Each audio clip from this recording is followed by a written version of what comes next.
On with us now is U.S. Senator Cindy Hyde-Smith. Good morning, ma'am. How are you? It's good to see you. Good morning, Paul. It is good to be here, and I got to go to work. Yes, it does, and technology is wonderful. We can connect like in studio anywhere. I don't even know where to start, but let's start with the CHIPS thing. The Senate last night, late, passed the bipartisan legislation aimed to help the U.S. compete with China by injecting literally, I think, what was it, $52 billion in the CHIPS program? Billion, with a B, billion. Tell me a little bit about this and how it came about. Well, we all need chips, obviously, for the supply chain delays. For you drive by a car lot, a brand new auto dealership, and there are no cars out there. So we definitely need these chips, but I just can't support being taken advantage by Democrats of, we know this is what you want really bad because everything we use, every electronic we use has these chips. We need to produce them domestically, no doubt. I totally agree with that.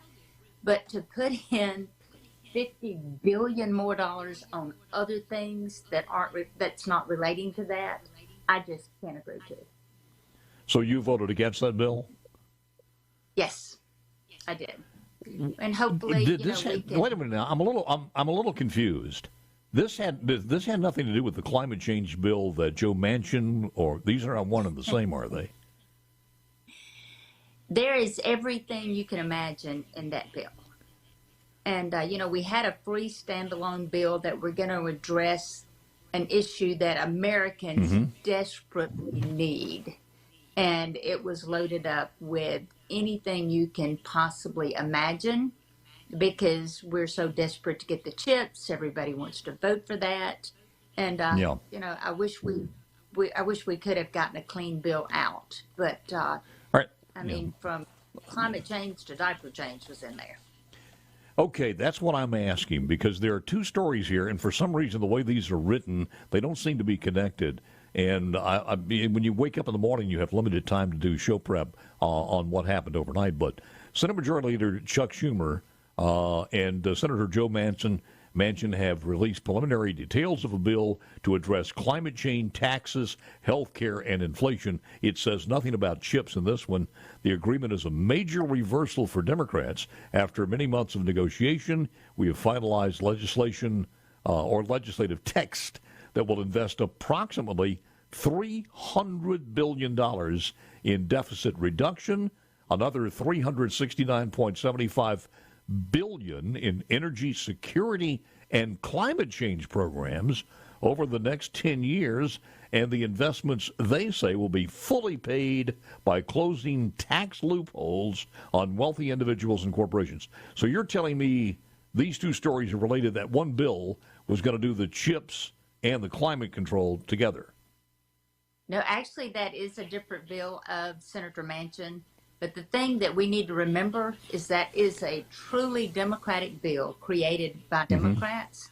And, it has all the indicators of democratic control in there. I understand. And, yes. So that I think that should tell everybody what they need to know is it is a truly democratic bill. What else was in the chip bill? The package included more than $52 billion for U.S. companies producing computer chips, as well as tax credits to encourage investment chip manufacturing. Also provided funding to spur innovation and development to other U.S. technologies. So do you know what else was in there that was padding it above and beyond the chips themselves? I don't have a list in front of me, but the price tag is what is so alarming. When you start out in good faith negotiating something that we do need to create something to address this issue, and then you start out with a bill that's, a reasonable amount, and then it is increased $50 billion. It's just something that I could not support. Don't take advantage of Republicans. I think we're just going to vote for